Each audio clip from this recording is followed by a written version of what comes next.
need bourbon for my blues, a special love to set the mood, hearts and hearts that we must choose. So I'm killing bourbon for my blues. Times are tough and love is rare, with a broken heart, with an empty stare. Inspiration, what it takes. Liquid love to break the hate. I need a home where I get in. From a saint I turn to sin. My sorrows drown, I drink it down. How many days I'm giving praise. I need bourbon for my blues. The only way to win is lose. A poison hearts that we must choose. So I'm killing bourbon for my blues. Wreck my dreams, wreck my life. Wreck my body, lose my wife. Price I pay to sing the saddest song. Bleeding hearts are bleeding out until it's all long gone. There's a demon, she is tempting me. Gives me a thirst so desperately. And now I just can't seem to stop this train. I crash myself into a river of pain. I need bourbon for my blues, a special love to set the mood, poison hearts that we must choose. So I'm killing bourbon for my blues.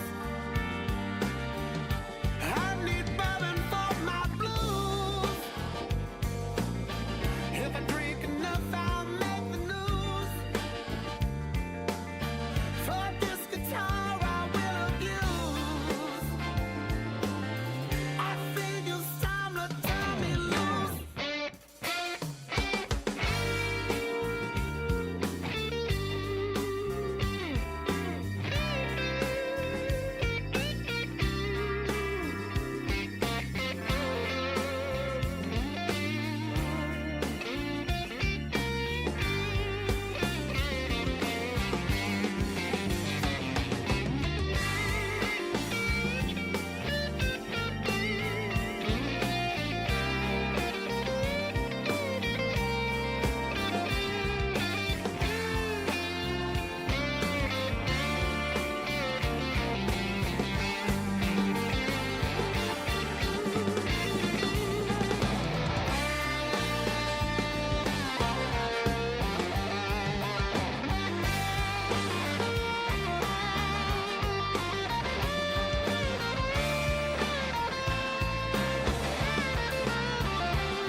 Welcome to Off the Cuff on the Bluff with your host, Dane Franklin. That's me. Tonight I have Jason Lederfine.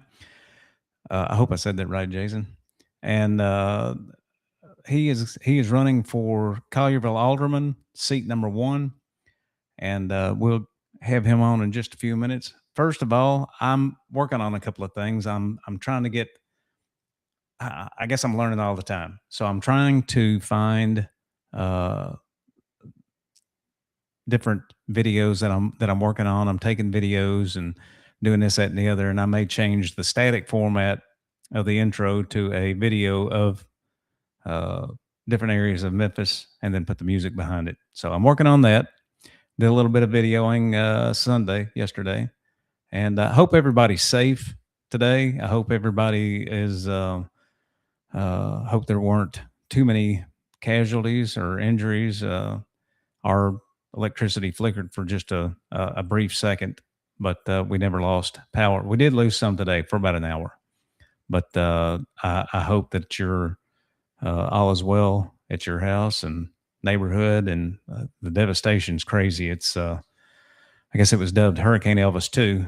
It wasn't quite as bad, I don't believe, as the first one. That was insane, the first one. Let me get to the advertisements here. And I am working on sponsorships to get some of these people. First is Adobe Ranch.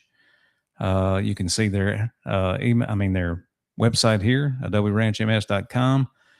That's where we buy all of our meat. It's where we get eggs most of the time if we're out there. They get chicken from Riley's Family Farms Chicken. They have Angus beef, 100%. I think it's 100%. Yeah, 100% Angus beef. It's aged 28 days before it is sold, and it is some of the best meat I've ever had before. It's really good. The fillets are awesome. The ground beef is awesome. Doesn't matter what you put on the hamburger. It's you can taste the meat all the way through every single topping you could ever think of. They also have Berkshire pork, and they also have Dorper, not goat, sheep. So I think I got that right.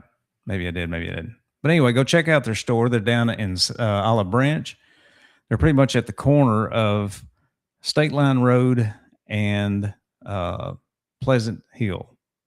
If you're headed Pleasant Hill down, if you're going south on Pleasant Hill, you get to State Line Road, you take a right, go up the hill just a little bit, take a left into the gate. Chris and whoever his workers are up there in the store will help you out with anything that you need. I mean, you spend a little bit more and you can't, unless you're just going to try it out. Once you try it out, that's where you're going to want to go. I can promise you. It's hard to get away without spending $100 and drop $100 easy. But I can promise you it's worth every penny spent. They're closed Sunday and Monday, and then they're open Tuesday through Friday, 10 to 5, Saturday, 9 to 2. And I'm working on a deal with them. So go down there and tell Chris that Dean Franklin with Off the Cuff on the Bluff sent you down there, or just say Off the Cuff, however. And then this is our house that we're selling, and I'm doing this for the located in the Normandy Meadows 3rd ADD subdivision and built in 1955. 5100 Sequoia Avenue in Memphis, Tennessee. This home is being offered for sale at $319,900. Featuring 3 bedrooms, 2 full bathrooms. For more information on this home, or for your own private showing, please contact Mary Jeffrey with Team Jeffrey with Cry Like Real Estate Service at 901-870-4253.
That last room kind of looked familiar, didn't it? It's this room right here. All right. Let's bring Jason on. How you doing, Jason? Hello, hello. I'm getting a little hungry now after that advertisement. I'm gonna have to stop by and I'm get some telling you, steaks. the Melanie has watched. I don't know. How much both of us have watched um, Gordon Ramsay, but she's watched him close enough to make the fillets just like he does, and I mean they're phenomenal. They are phenomenal. So how are you out there in Collierville as far as that weather came through? Well, I was actually out of town. I got back Sunday night, so it looks like I missed the brunt of it. Luckily, we did not lose power here. I know that other areas did, but for the most part, a lot of Collierville utilities are underground, Right. which help out a lot. So in the 11 plus so years I've lived in this house, I probably haven't lost power for more than a couple hours total. All right. So did you know that weather is racist now? That's what I'm hearing. It didn't attack me. I'm white, and it didn't attack me too much. So I guess maybe he's right. You know what I mean? I guess. I swear. I think people just sometimes talk just to hear themselves talk. Well, the left has really started to believe that you just have to keep going farther, farther, farther to set yourself out from the pack. If you took a Democrat from 30 years ago and placed him today, they'd be labeled a conservative Republican. Oh, absolutely. That's how fast and far the Democrats and the left have shifted from center. Right. So you went to this meeting tonight, the BMA meeting? I did. I decided I needed to get up and talk, and I wanted to get up and make my voice heard. And I actually was going to mention that I was running for alderman, but there was a message on the back of the comment card that said there is no, campaigning. I ran it Right. through some websites that said I should be good to say that, but I decided to take it out because I didn't want to take away really from the message that I had about Chief John Selberg. Right. 4 years ago, he was unanimously selected for the job. Right. The entire board voted for him. And not only that, but the town administrators at the time called him one of the most influential and respected firemen in the entire state of Tennessee. You don't get called that if you're not doing a great job. So when he got to Collierville, he had over 4 decades of service Wow. to firefighting, with 11 years of that being the chief of Germantown. Do you think he did a bad job if he was a chief of Germantown for 11 years? Do you think he had problems if he was in fire service for 40 plus years? No, absolutely not. And it's really bothering me that instead of having a farewell tour and given the respect that he deserves as someone of that level of responsibility for our town, basically his entire career has been tarnished. Right. And I think you're going to see some lawsuits come about it because I believe some lies were told about him, and they're going to come out, and the town of Collierville is going to have to pay because of a certain person in our town that fabricated some stories to get him out of here. Right. Right. Allegedly, that was the town administrator. That's correct. That's the person that put it out. From what I'm hearing, it may not have been her that heard what she said. He said it could have come from a third party, Right. and potentially there is nobody backing it up or defending Well, it. that's what I'm saying. I mean, I'm sitting here reading some of this stuff on Facebook, and I was told about. Well, I've got the video, the TikTok saved, and we'll watch it here shortly or whatever. But because she makes reference to the Collierville Fire Chief Shenanigans page on Facebook. It's not really a page; it's you just type it in the search thing, and it brings everything up about Chief Selberg. And I mean, he said, she said. The thing about it is, if he said what he said, I mean, boy, this gets really confusing. If all right, let's go with either the town side and say, they said that he said something in a public forum using a particular word, using the F word. The biggest part of what he said was that I don't work for Molly anymore, with an Right. expletive in there. Right. So, And I mean, do people, was it recorded? I mean, is there proof that he said that? yeah, that's the transparency that I got up and I spoke about today. He's going to get paid a year's salary Right. on payroll, just like he's on salary on the job for the next year. Right. That's $168,000 that we're going to pay him. Right. But now we have to pay a second fire chief Right. I the saw same amount that. of money. So now we're paying about $320,000 to have a fire chief this year. Right. And the town of Collierville and the people that pay taxes should know why. Why are we paying that much? What did this man do to Right. deserve? Our mayor went on record and said that this was the final straw. Well, it's a final straw. So then what happened before? Right. What led What's up to happened over this? the last 4 years, I guess. How do you go from being the most respected, influential fire chief in the state to them telling you we'd rather pay you to get out of here? Right. That right. doesn't add up. It just doesn't add up. Yeah, and I mean, and now on top of that, since Collierville is part of Shelby County, think about the General Sessions Court clerk, Shelby County General Sessions Court clerk, with her being paid, Tammy Sawyer being paid, while being, paid leave or whatever it's called, and now we've got someone else that's temporary. He's getting paid too. Yep, my buddy. Yeah, it's and I understand when you are suspended before you've been found guilty. I understand that, and I respect that that you are innocent until proven guilty, because that's Right. what our Constitution says. But what was the chief guilty of? What did the chief do? Yeah, he was suspended with pay, but why was he suspended? Now, think about a first responder. They go through extremely extensive background checks. Right. It's not simply a run it through a $25 database and push enter and it says, yep, there's no warrant for his arrest. They're good to go. Right. No. They don't use Chat GPT for No. that stuff. They do not hire someone in law enforcement or public service like that without doing a very thorough background check, because there's a lot of liability with that. Right. If you hire a guy as a fireman and he's not good at the job and has failed 10 other places and they say he killed 10 people and you hired him and he killed 5 people here, you should have known. So they do very thorough background checks. Right. Our town administrator was facing a lawsuit when she got hired from another town for ethics violations.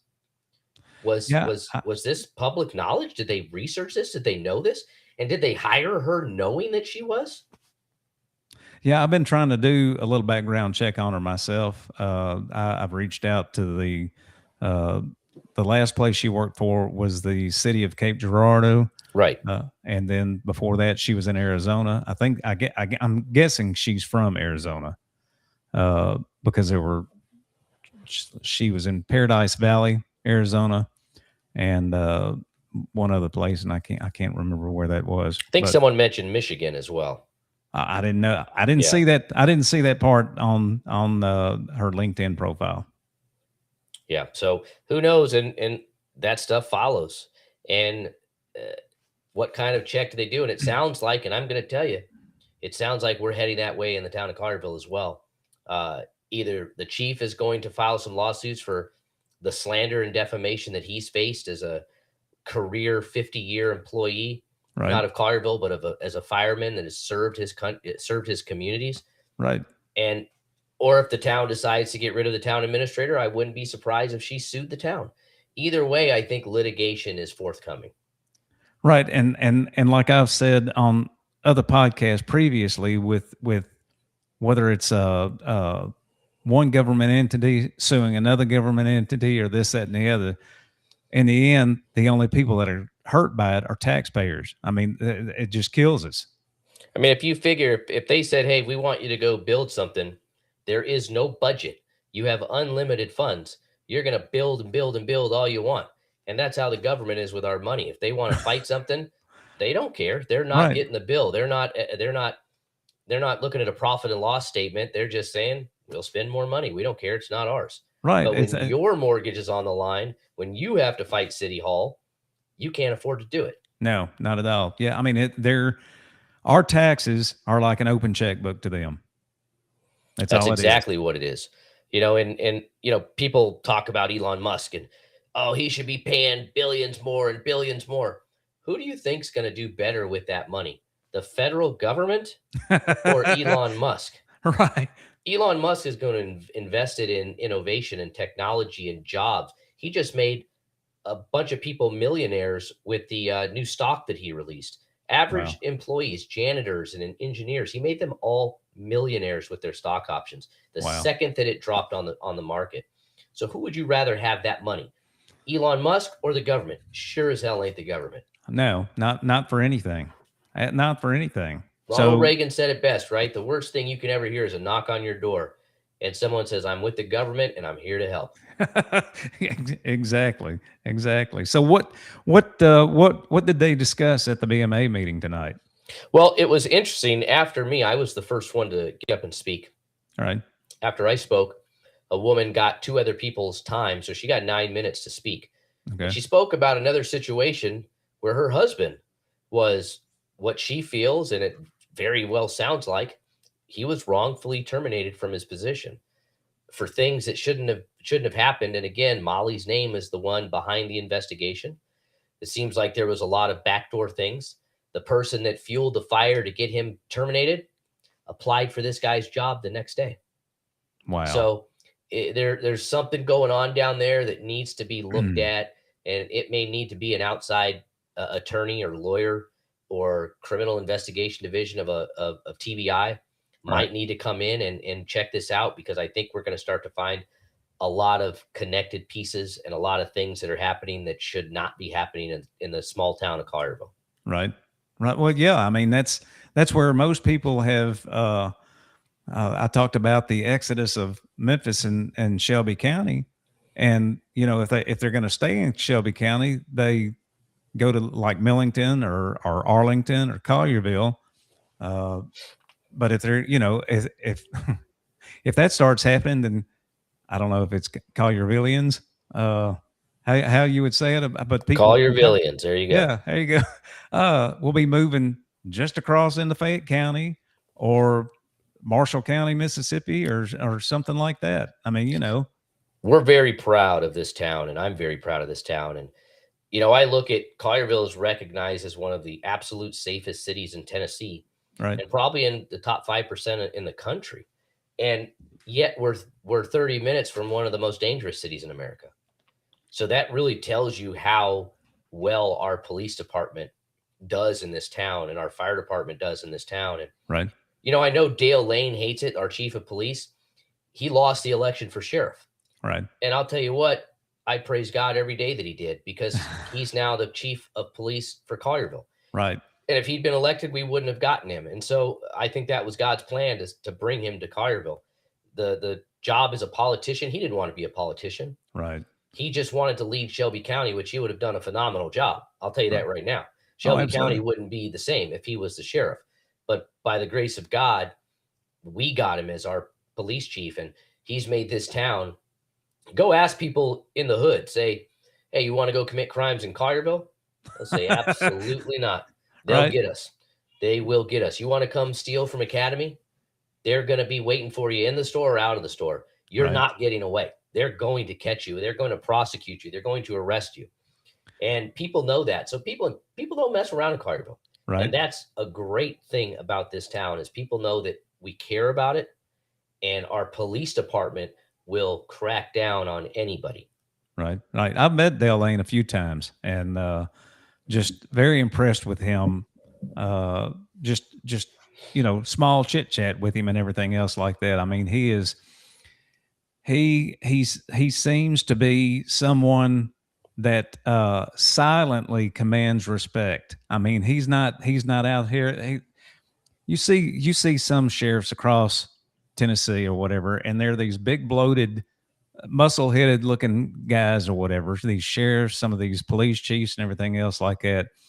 And Dale Lane is not that person. Dale Lane looks to me like you could go up to him. Anybody could go up to him and say, look, I've got this issue and I really need to talk to you about it, and this, that, and the other. And he would do whatever he had to do to help you either find some help or help you take care of it. That's just who he appears to me as. There's a lot of egos in law enforcement, and there's a lot of people that lead with egos. Right. But Chief Lane puts something first, and it's way more important to him than any ego he has, and that's God. Right. He has put God first in everything that he does. And I remember last time I ran for alderman, I met with him, and any citizen in Collierville can meet with him. Fill out, send an email. His secretary will put you on the calendar, and he will sit down and meet with anybody in this town. Right. And I talked to him for a little while about things. And at the end of the meeting, I asked him if I could pray for him. And he said no. And I was shocked for a second. I said, whoa. He said, let me pray for you. And as I bowed my head, he prayed for me, and he prayed for you, and he prayed for every first responder and person in Tennessee and Collierville and everywhere around. Right. To do that for a citizen, to humble yourself like that is just absolutely amazing. Right. And we're so fortunate to have him here. And I hope our town administrator never tries to do anything to him. She'll probably not cross that line. I don't see that happening. There's probably not one person in Collierville that doesn't like and respect Dale Lane. Well, you won't find someone saying anything bad about him. And I saw him today at the meeting, and he came by and shook my hand and said hello. And he's, I'm a member I'm on the board of directors of the Collierville Citizens Police Association as well. Okay. We are a nonprofit organization that raises money for the police department. So, sometimes the police department wants things that aren't in the budget. We raise the money to do that. We've raised enough money to get them a new gym. We've helped out with retrofitting and fixing certain vehicles. We've gotten aid bags for the police officers so that they can have tourniquets and things like that with them. Right.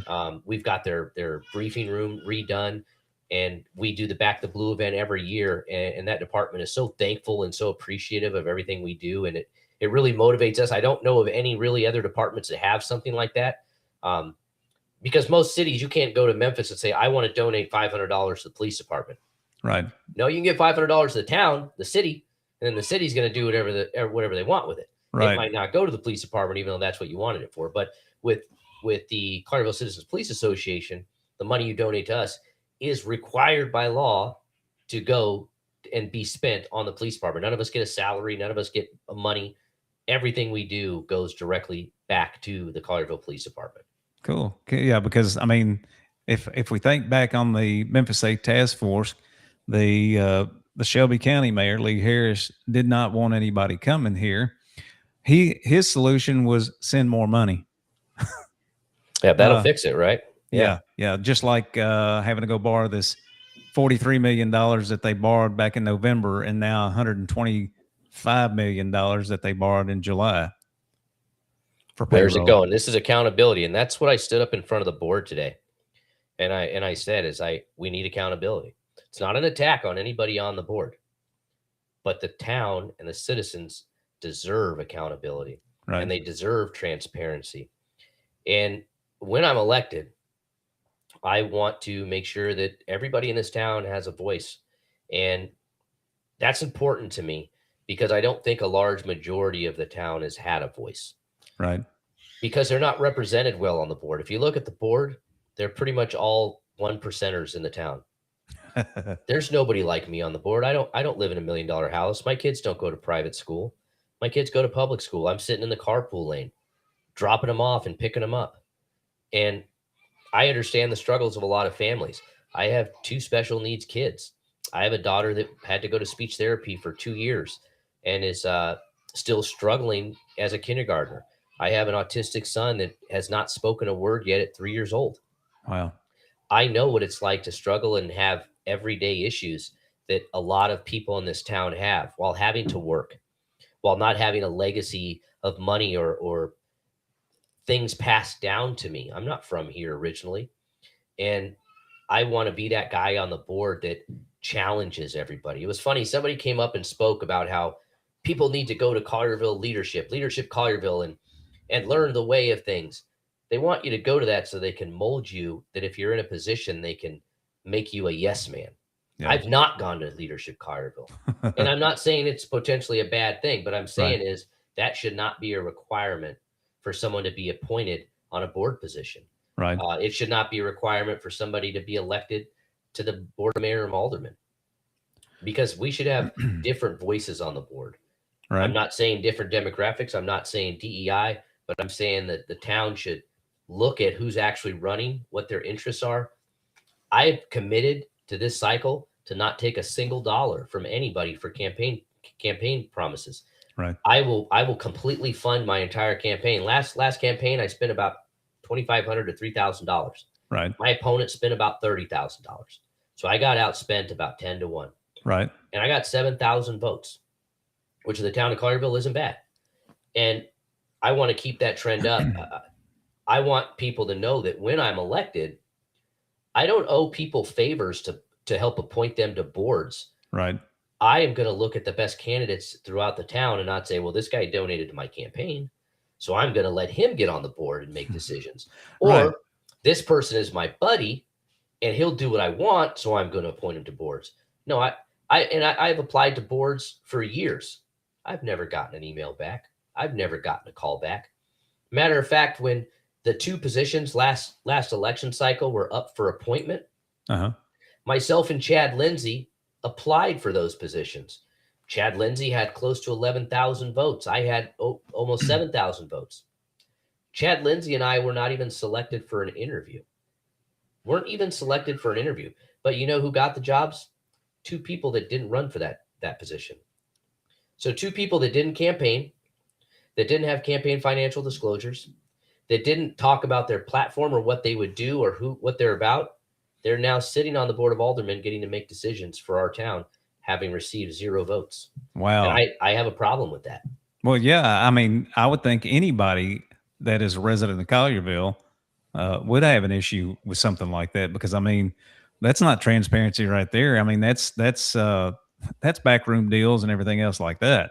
What was the criteria for being selected? I mean, face value, they should have had the common sense to say, you know what, let's get Chad and Jason here at least for interviews. Right. So that we can say that, hey, at least these guys campaigned. At least these guys got votes. At least these guys have disclosed what they're all about and voters know who they are.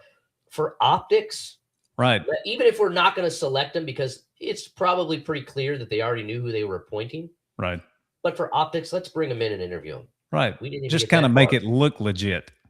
Because we didn't even get that far, because we're not, Chad, myself, we weren't going to be yes men for the board.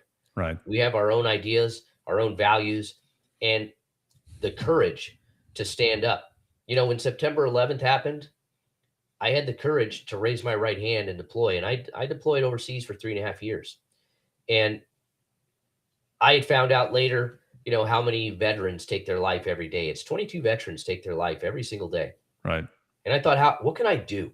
How can I raise awareness and raise money? And I got in a cage and I fought. And I fought 3 times. And each time I raised about $2,500 for charities. That's what I will do for people. I'm not scared of anybody or anything.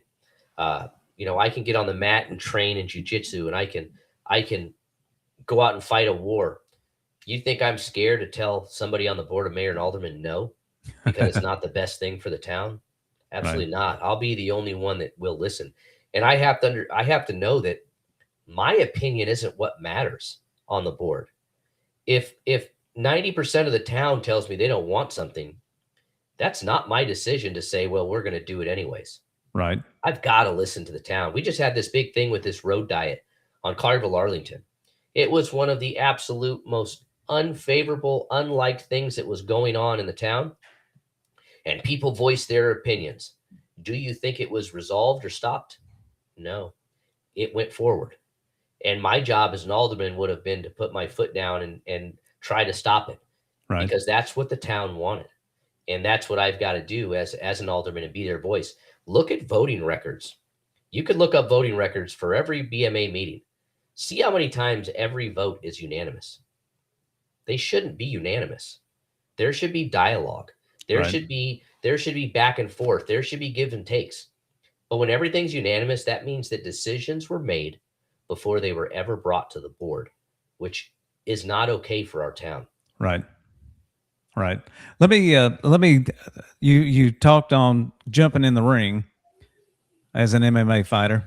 So let me play this real quick. Let's see if I can. If you have a cell phone, I want you to hold it up. Everybody hold their cell phone up. We're not going to the next fight until I want to see everybody's cell phone. You're going to join my fight tonight. You're going to call a veteran that you haven't heard from in a while. Someone you think's in risk. Someone you heard is sad. And I want you to tell them this. My life wouldn't be the same without you. Because sometimes veterans think they're not worth living. But if they know you're depending on them, they might wind up with a semicolon tonight. If we all do that tonight, we're gonna save somebody's life. So be the fight. You will be the fight. It's pretty awesome, Jason. Yeah, and the semicolon, if people don't know what it is, it's a symbol of suicide. The semicolon is basically referenced as it could have ended, but I decided to continue. Right. And so sometimes if you see someone with a semicolon tattooed on them, a lot of times that means they were on the verge of taking their life. Their life was going to end, but it continued. Right. So I had a company, a really good friend of mine, Josh Ivy with Adorn Group in California. He actually designed a fight shirt for me. Be my fight, know my fight, join my fight. And he made a bunch of t-shirts for me and donated all of them. Every single one of them sold out that night. Every dollar that I got from those t-shirts, I was able to donate to Irreverent Warriors here in Memphis that does hikes all across. They do them all across the country, but the Memphis one is becoming one of the absolute biggest. Right. And their philosophy is really simple. It's using human camaraderie to prevent veteran suicide. They're not about letting people know about veteran suicide. If you don't know what's happening, you live under a rock. Right. It's about preventing it. Right. And we've heard so many stories about people saying, you know what, I was on the verge. I was so lonely. I didn't know what to do anymore. But I bought tickets for this hike. And when I say bought tickets for the hike, you don't have to buy them. You could just register for it, but it's usually $5 just to help cover some fees. But we don't make you pay it all. Right. But they said it was on my calendar, and I had such a good time last time.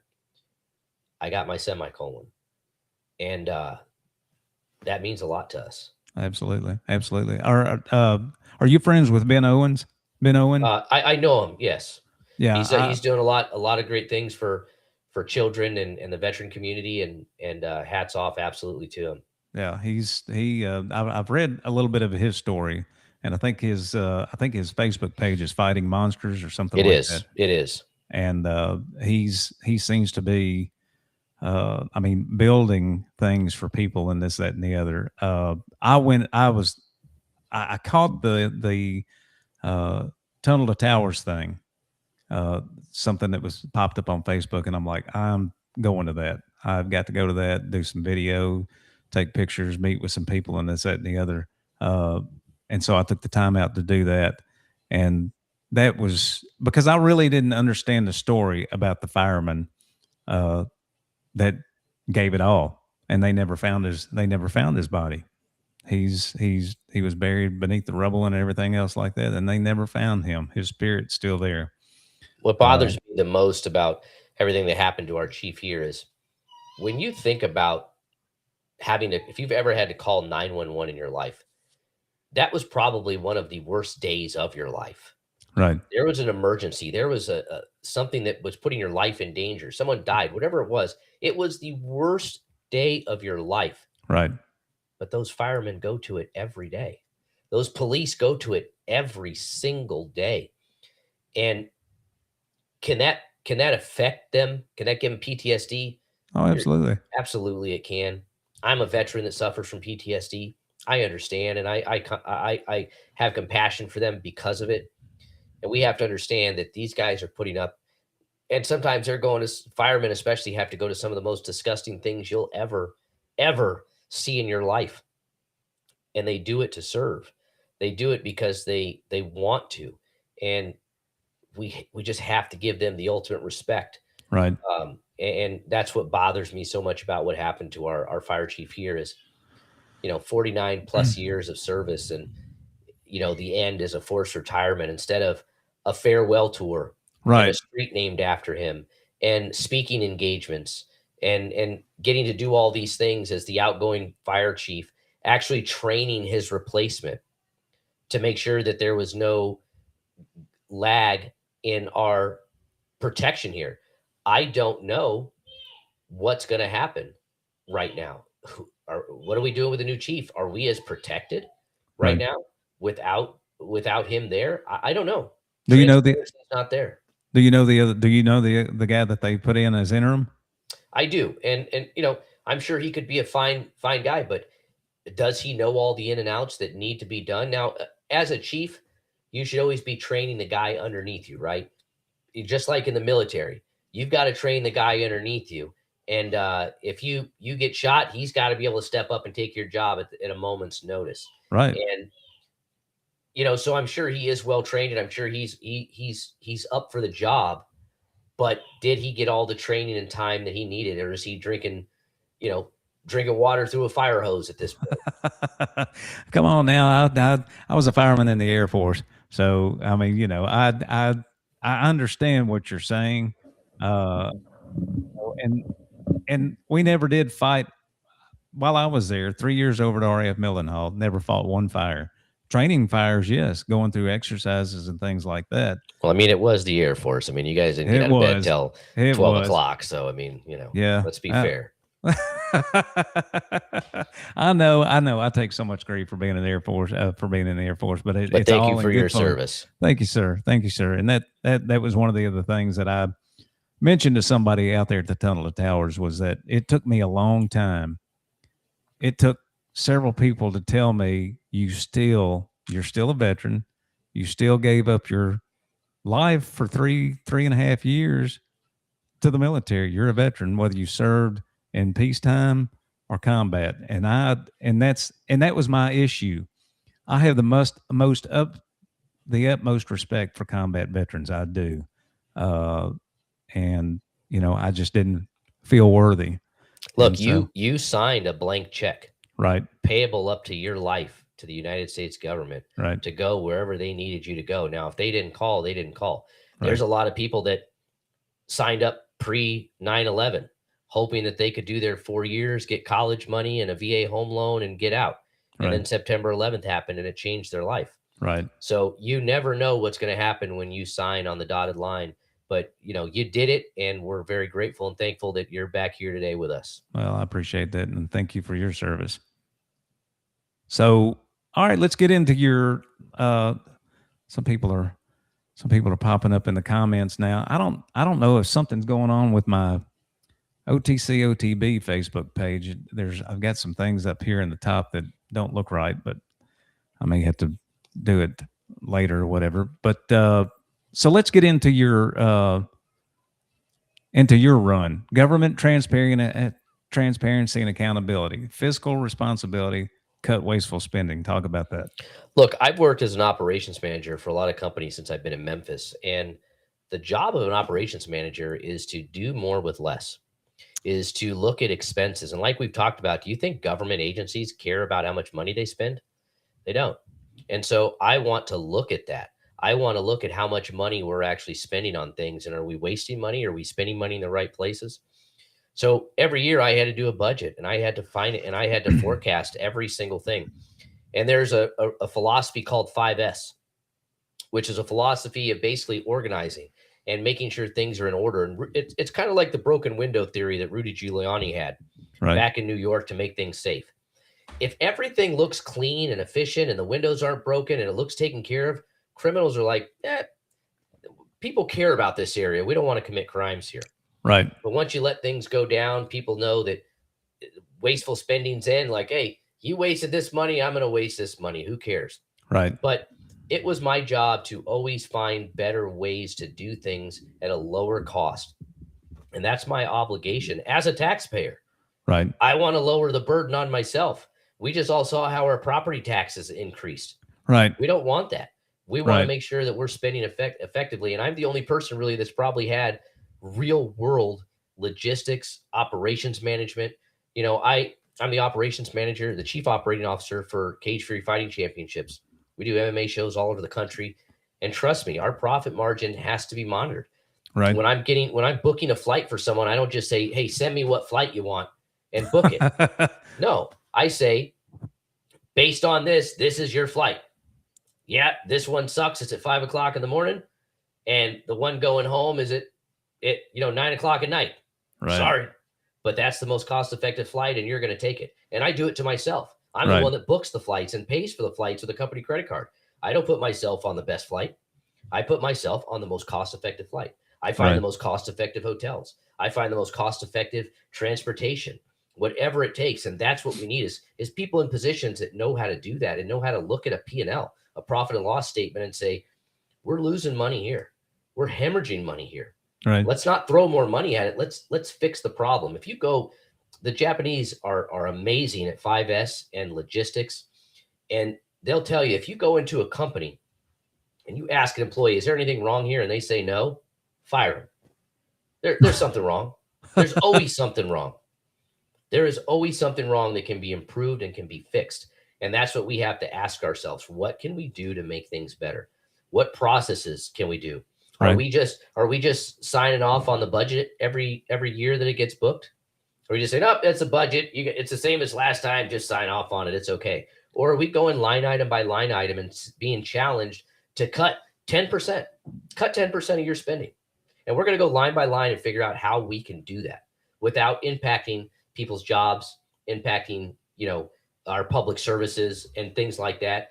We've got to figure out what is important. Right. You got some fans on here. Well, David Spencer, he's a retired sergeant major, a very, very important guy in my life, helped me on my campaign last time. And I couldn't be more thankful to him. And he had a business here in Collierville with the seafood place that he had.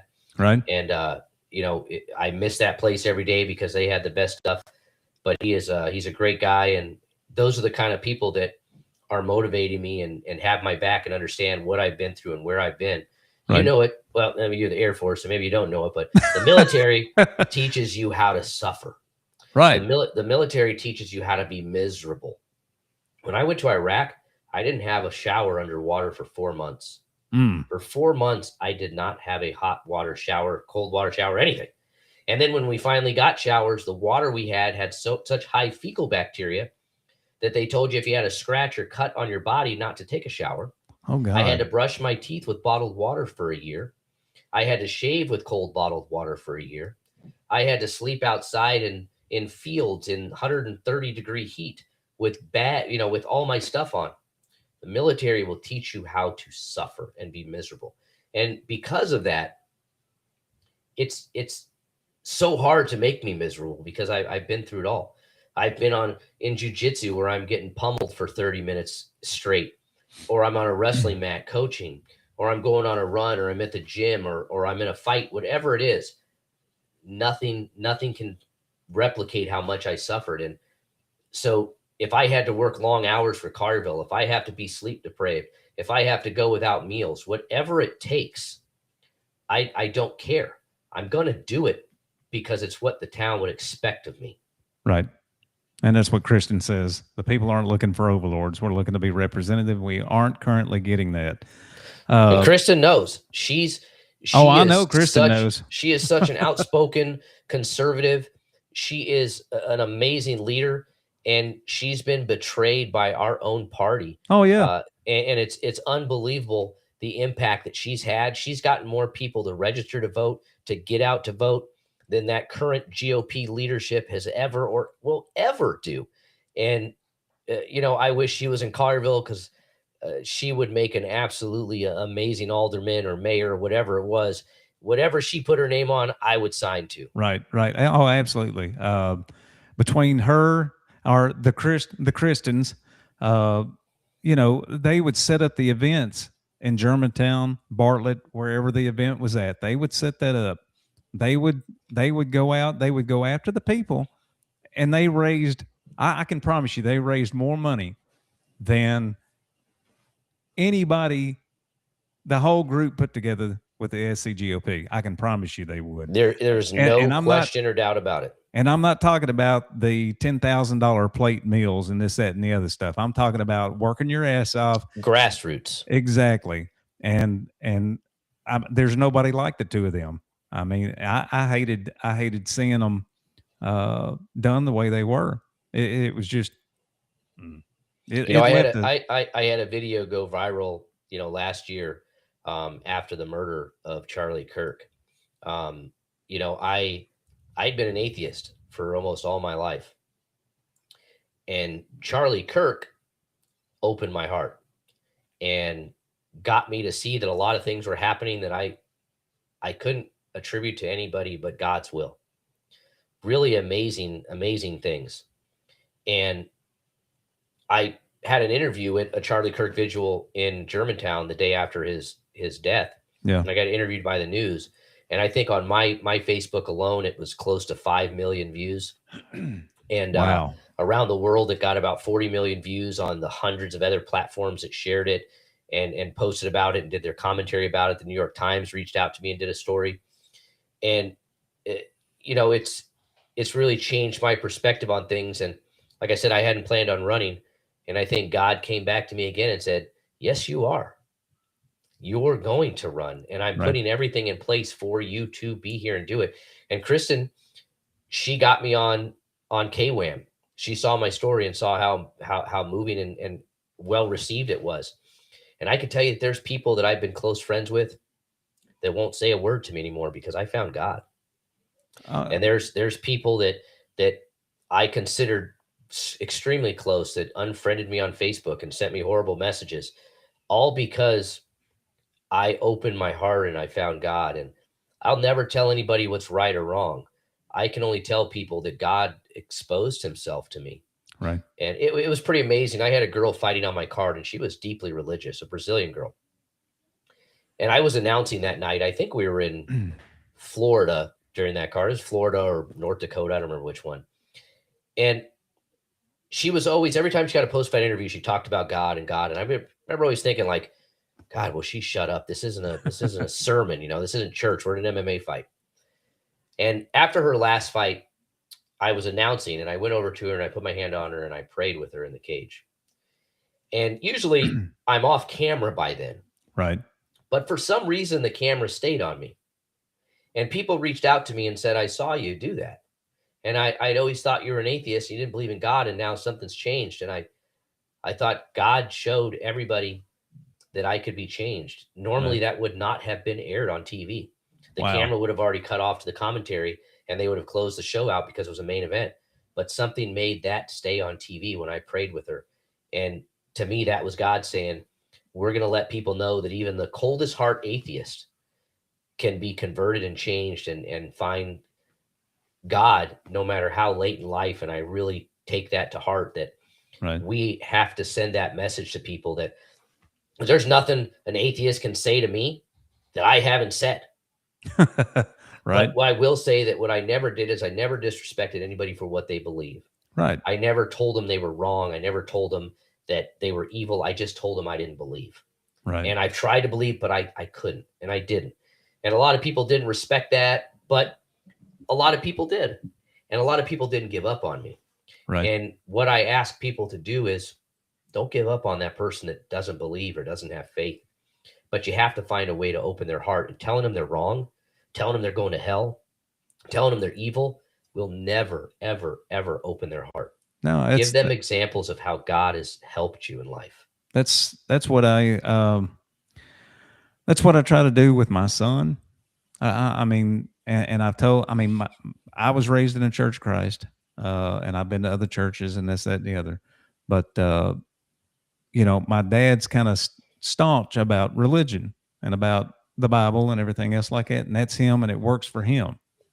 But as they've gotten older, and I'm blessed to have both of my parents still. My mom just turned 81 on the 13th. My dad is 84, I guess. And so, the conversations that I've had with my dad, and my mom works with him too, but with my son, and not just with him, but with a lot of people, like you said, you can't pound religion into them.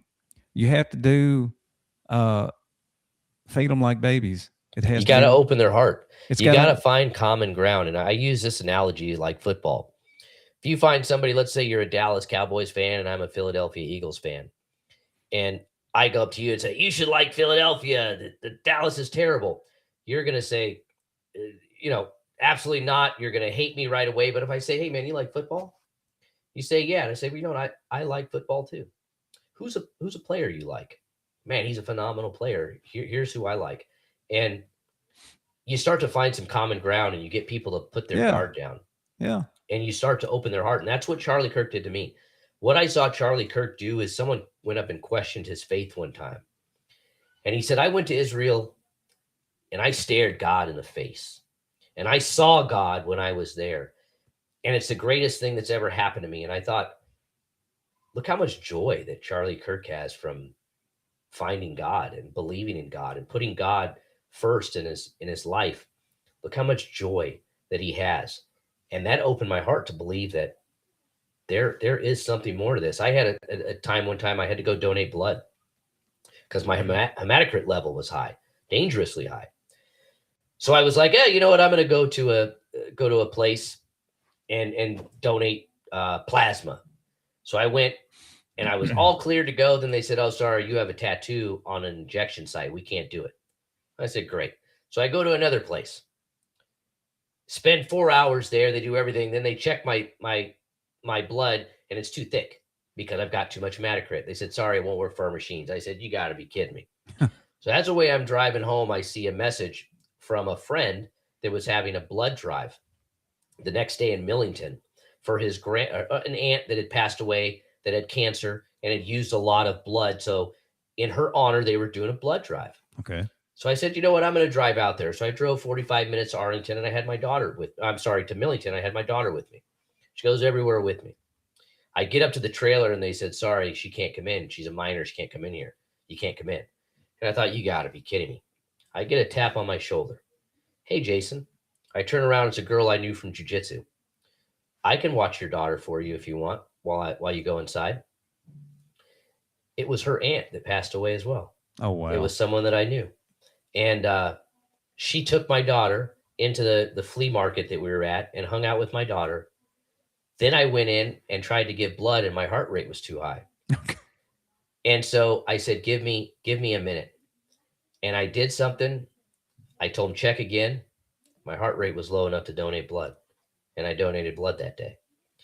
You can't tell me that all those things were coincidences. No. You can't tell me that all those things just happened to work out like that. No, God had a plan for who my blood was going to. Someone prayed for my blood. And God said, you're going to get it. And I'm going to make it happen. Sure, he inconvenienced me a little bit to make it happen. But it happened. And I started looking at all those little instances and things and realized that we've just got to put our trust in God for everything that we do. Right. Right. Well, that little inconvenience was nothing like the military, was it? Not at all. I was in an air-conditioned car. Sure, that needle was big and I hate giving blood, but I'm glad that I did it. And I'm glad that I saw what God did in that instance, because that's just that. Even if we'd planned to meet there at the same time, we wouldn't have got there at the exact same time like that. No, If she'd gotten there 2 minutes later, I would have been in the car and driven away. Right. 2 minutes later, if she'd gotten there 2 minutes earlier, she would have already been inside. Right. And I wouldn't have seen her. No, everything worked out perfectly. And you just that's can't a tell God me thing. that it's not God. And I want to use these lessons that I've learned, and I want to use this time and privilege that God has given me to lead a board of mayor and aldermen to make decisions that are the best for our town, the best for our people, and put them first and not their own ideologies and their own interests. You know, this whole thing with Chick-fil-A, it was a terrible waste of money. That should have never been denied. You cannot deny a private company and a private landowner the ability to develop their land, especially after they met every requirement that you had. And then to defy a judge's order to let them do it. But guess who paid for all the legal fees? Taxpayers. The taxpayers of Collierville. So do you think they cared about fighting it more and more and more? No. They didn't care. I would have never allowed that to happen. And I think everyone needs to look at every member of the board of mayor of aldermen and look at their campaign financial disclosures. Who's donating to them? Right. Who's giving them money? And then start looking at who's been placed on commissions. Wow, that person donated to them significantly. Right. So I want transparency, and I know the people of Collierville want transparency. Right. I'm not a 65-year-old retired cookie cutter yes man. I'm a 45-year-old disgruntled combat veteran that has fought in a cage and will fight for others and put others' needs above my own. Right. Something I don't think a lot of elected officials do. It doesn't pay well, and I don't care about the money. I care about the position that I'm able to help, myself included, in this town to make sure that things are run right. Our businesses, we have businesses fleeing this town. Our Right. mall is virtually empty. Germantown's not. So people go shop in Germantown. Right. People go buy things in Germantown because they don't have the options here. We don't have a 24-hour place to eat in Collierville. We have Rite Aid. We have a Walgreens, I think, that's open 24 hours. That's it. Our Walmart's not open 24 hours. We don't have any 24-hour diners. You got to go to Germantown, and you can go to Waffle House at 3 o'clock in the morning. That's what I was about to ask. There's no Waffle House out there? No Waffle House in Collierville. It's Germantown is the closest. You know, we have the old McDonald's on Poplar that's been sitting empty for I don't even know how many years. We have an old CK coffee shop that's on Poplar that's been sitting empty for years. And nothing's being done. As an alderman, I'm going to demand that things get done. Right. And if we have to start pulling out blight or whatever it is to make things happen, we have a hotel that's half built that's been sitting there for a year. That's over there. Isn't that close to the Right by the mall? It's right yeah. by the mall off 385. Yeah. What is going on? Why are there so few options and opportunities here in Collierville that we have to go to other places to spend our money when we could be spending? We're bigger than Germantown. Right. We're the second biggest municipality in Shelby County, second to only Memphis. We're bigger than Bartlett. We're bigger than Millington. We're bigger than all these towns.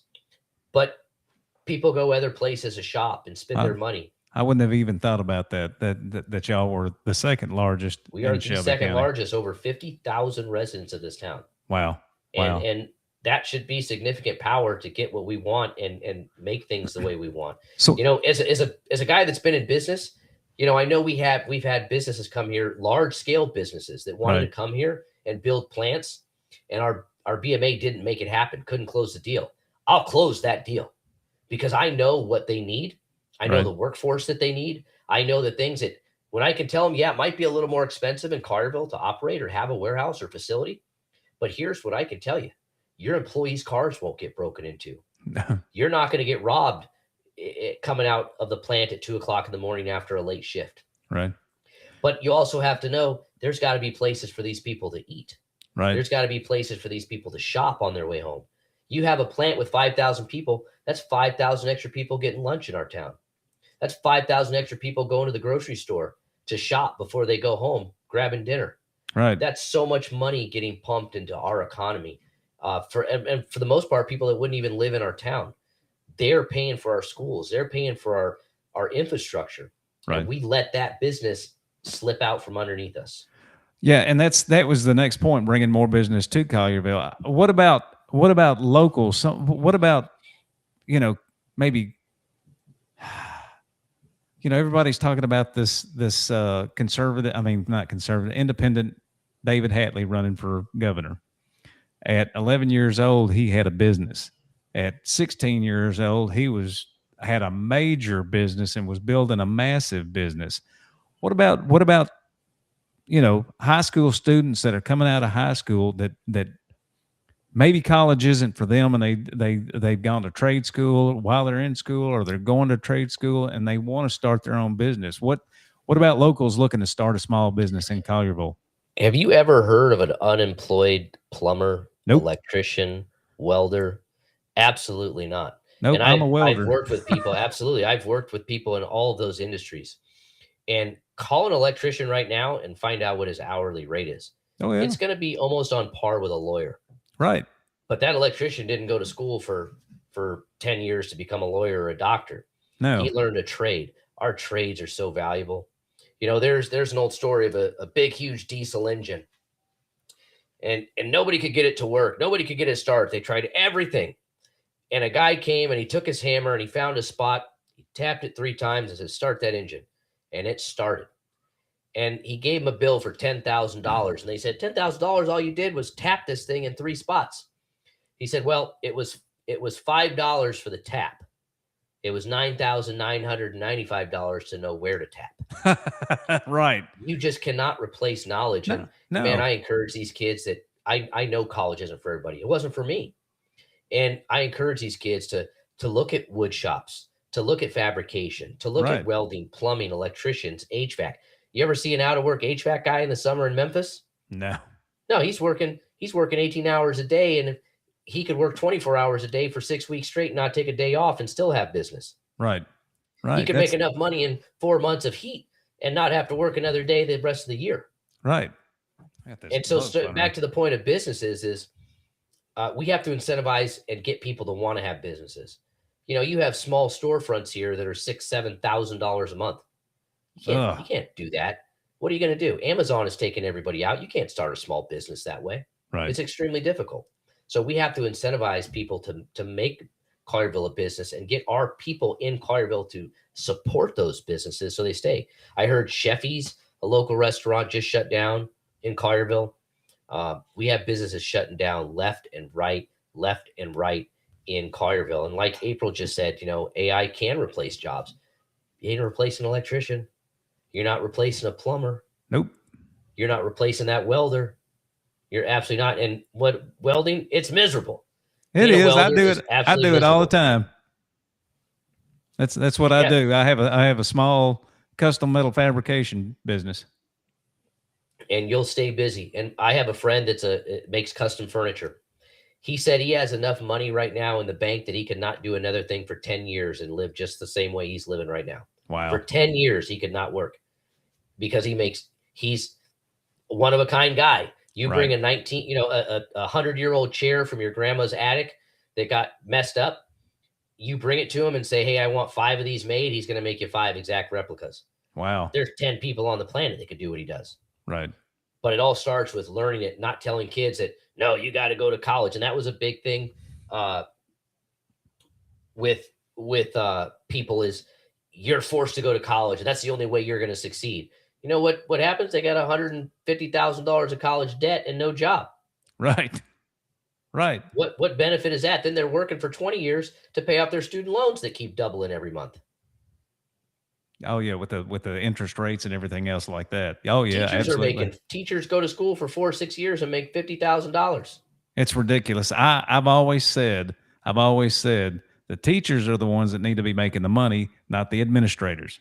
Absolutely. Or even worse, the union reps or Right. the union presidents. You know, I just saw locally there was a union rep in an area that was making $450,000 a year, while the average teacher salary was $32,000. Oh my God. Think about That's insane. That's insane. Think about that. It's absolutely mind blowing to think that that's what's going on. And so, I would definitely love to see an opportunity to get more bigger companies to come to Collierville and spend their money here. Right. Because they're going to bring employees. They're going to bring money. They're going to bring tax revenue. They're going to bring things that are not here. We have plenty of places to put them. Right. That big, huge old Macy's that was the furniture store. It's empty. Really? We have a massive 50,000 square foot 2-story building in our mall that's empty, that has nothing in it. And if you drive around the Collierville Mall, there's a lot of stores that are gone. I don't even go up there anymore. There's no reason. Right. There's nothing there to do because everything is closed. It's horrible that we've let businesses do this, and maybe it's because of strict regulations and restrictions. I know there was an issue not long ago where like Cloud9 Smoke Shop is on Byhalia. They painted their storefront a certain color and they got in trouble because the town hadn't approved it. Oh boy. The town had to approve what color that this business could paint their storefront. Well, I mean, Collierville and Germantown, I think Bartlett, all have strict sign rules, don't they? All of them do. Very strict. And so it's it's unfortunate that we're doing things that make it not business friendly, where you could probably go to Memphis, you can do whatever you want. Oh, well, yeah. There's that. I've never seen an IKEA in my life close, ever. Right. And they have IKEA set up strategically across the country as basically logistics facilities, Right. storage warehouses, so that they can ship things from store to store to store without having to drive too far. We Right. lost an IKEA out here. Right. They even ask us to take the name off the street. They don't even want to be associated with Memphis anymore. No. I said that was I love IKEA. I said that's a perfect place to build the next jail. The 201 Absolutely. Poplar. Just Well, build I mean, it. honestly, you could have left it in IKEA and it could have been a jail, because if you go in there, it's it'll take you longer to find your way out than I your know. prison sentence anyway. Right, They right. already had a chow hall. They could have been making them meatballs, and That's they got it. plenty of room to put them. And another failure on our Republican Party is not getting Brad Less elected. Our Republican Party just didn't show up, and it's really heartbreaking that our own party was endorsing a Democratic opponent. Oh, So I know. I know. I still have the Brad Less sign in front of my house. And, it's heartbreaking that he didn't get the support that he needed. And then we saw exactly what happened to him the day after the election. Yeah, they put him in a broom closet. Yeah. And they're going to force him to retire. And the courage it took for him to run, knowing the odds were stacked against him, Right. and knowing the consequences that could also happen if he did run. Right. And so, I'm really proud of Brad, and I thought he had some phenomenal ideas with, improving the jail and doing a lot of things that would have saved us money, because we don't need a $2.2 billion jail. No. That's just people getting contracts, benefits, donors. We need to just fix what we have, and also, like Brad had said, not put a guy that's there for, a DUI in with a murderer.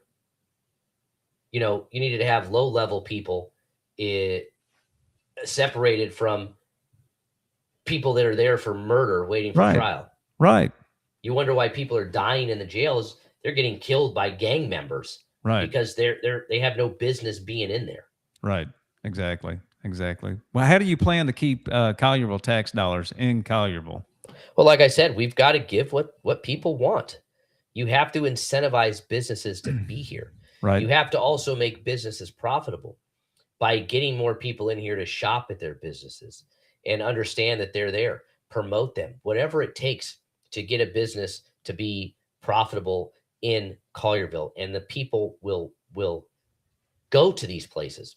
We need these things. We love these places. People in Collierville like to go out to eat. They have income. They have the money to do it. Right. So we want to have things here to do it. But right now, people go to Germantown malls. We don't go to the Wolf Chase Mall because we don't want to get shot. Right. But we definitely don't go to the Collierville Mall either, because there's nothing there. What's at the Collierville Mall? Dillard's? I don't even know what shops they've got That's there it. anymore. We've got Dillard's. That's about all you've got there. You got a couple new restaurants. So if you're not going there to eat, you're not going there. We Right. just built another McDonald's, which is great because I like the owner. The owner is a phenomenal human. He's so supportive of Collierville. But then we fought Chick-fil-A just to improve their location. Yeah. Why did we do it? You know why? Because people in that neighborhood donated to Alderman's campaigns and told them to fight it. So we let people dictate what a private landowner could do on his own development, which is so criminal and is so negligent and so ridiculous that it needs to be further investigated. The aldermen were basically in contempt of court. A judge ruled that they must allow it, and they still defied it and tried to appeal the decision. Well, that's kind of like with what's going on with, I don't know how much you keep up with Tennessee Firearms Association or 2A fight in Tennessee, but a 3-judge panel ruled that it was Hughes v. Lee, ruled that intent to go armed and carrying long guns in parks and things like that was unconstitutional the way the laws were written. And, I believe it was Brent Taylor was one of the very first ones that sent a letter to Jonathan's committee and Bill Lee telling them, do not appeal this decision. And they did it anyway. And that just, so, I talk to people all the time. I'll see a post on Facebook saying that, Tennessee's got constitutional carry. No, we don't. We don't have real constitutional carry. And it's these governors and these mayors and politicians or whatever that are squelching the citizens' rights to do what, our God-given rights. Shall not be infringed. Yeah, that's the bottom line. Shall not be. And I'm a guy who came from California, you know, where guns were the most evil thing that you could imagine. If you got caught with a gun, you're getting locked up for 10 years. Where out here, I can have any guy go buy a gun in 5 minutes. And it's really upsetting when we see things like that, where our rights are being infringed. Now, I actually thought about it today when I walked into town hall. There is no sign on town hall that says you cannot be armed while in there. Right. I didn't see that, but I did not carry a firearm in there just because I know that sometimes, you know, jails or courthouses, public buildings like that, sometimes they can have ordinances, and I think there probably is case law that says that you can't carry a firearm in those places under certain orders. So I didn't carry in there, even though I didn't see a sign. So since there wasn't a sign on the front door, I don't think it would have been illegal for me to do so. Right. But they'll probably put one up there now that you said something. yeah, I am a firm believer. I'm a Second Amendment, First Amendment. At the end of the day, I support the Constitution. I support the law of the land. Right. You know, I see First Amendment auditors. I took an oath, and I see First Amendment auditors. And most people in the United States couldn't name the 5 things that the First Amendment protects. You know, and that bothers me. People don't know what the Second Amendment is. People don't really understand what the Fourth Amendment is, the Sixth Amendment. They don't know these things. Right. And you as a citizen, you've got to be informed, because information is power. That's the key to you understanding. You know, when people get stopped illegally by police and they know their rights, they get away with what they were doing because they know their rights, and the police know this ain't the guy. It's like a bully. Right. Bully, and the victim fights back, the bully moves on to somebody else. So know your rights. Right. So how do you plan on giving residents a stronger voice at town hall? Well, I'm going to listen to them, because I'm not there for my own agenda like everybody else is. Right. I'm the only Jason Lederfine in the United States of America. I'm easy to find.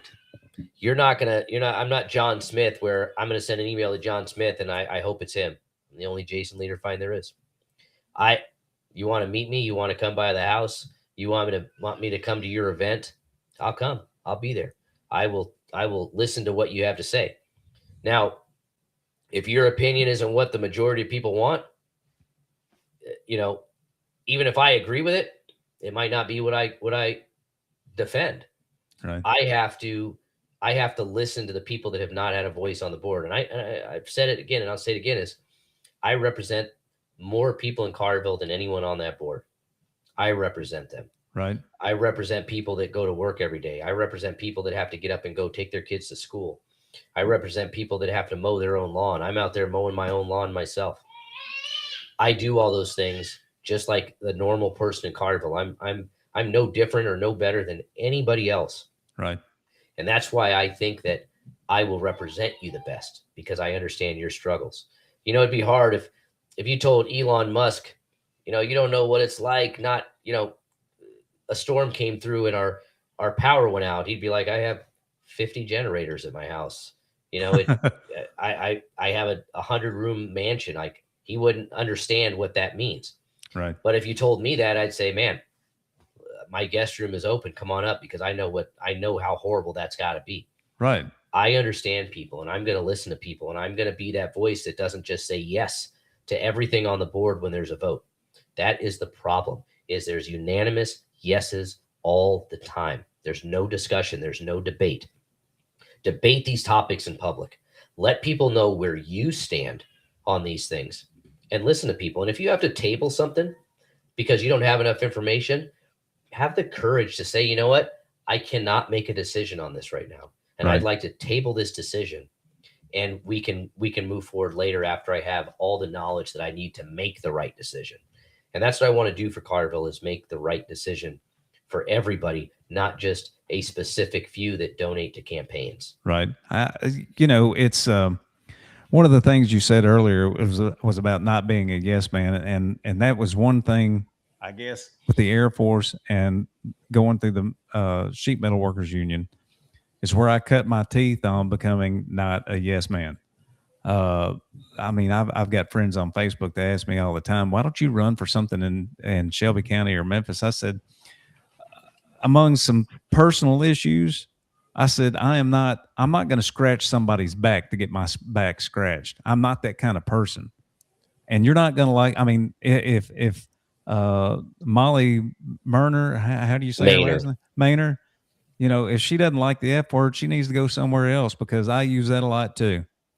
And although I shouldn't, but at least I admit I do it. And, They say the most honest and trustworthy people usually cuss a lot. So, and I believe it. yeah. You know, there's this filter that's in a lot of people's heads that say, you know what, you probably shouldn't say that, or this isn't the right time. I don't have that filter. I'll say whatever I need to say, whenever I need to say it, to whoever Right. I need to say it. Right. My voice can be heard, and I will do it. I stood up in front of the BMA today. I was the first person called up. I have absolutely no fear standing up in front of people. You saw the speech I gave after an MMA fight, and I do announcing for MMA fights. And, you know, I get up in front of thousands of people and talk. I am not scared. You know, they say that public speaking is the biggest fear of most people, is Right. getting up in front of someone and speaking. I've literally gotten on a stage in front of hundreds of people in my underwear to weigh in for a fight. I have no shame whatsoever anymore. Right. I don't care. It's like a woman after she gives birth. She's like, I don't care anymore. There's 50 people coming and looking and sticking things in me, and I don't care anymore. Right. I will not back down from anything that you want. And when I prayed with that girl after the fight, I told her that, you know, we're not courageous. God gives us courage when we ask. Right. And he's given me the courage, and he's given me a voice, and he's given me a talent that I can get up in front of people and I can talk, and I can make things easy to understand. Right. And that's what I'll do for people, because a lot of people don't understand government. They don't understand how things work. I had a woman after this meeting write me a note if she could talk to me outside.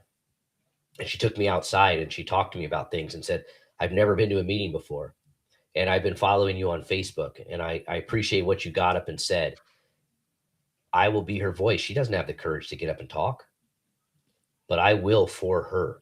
And, Right. and that's what this is all about. Well, see, that was, I have to give kudos to Kristen New and Justin Johnson, because about 2.5 years ago, I started following KWM and listening to Ben, this, that, and the other. And I hated politics. I hated it. I mean, I voted every time.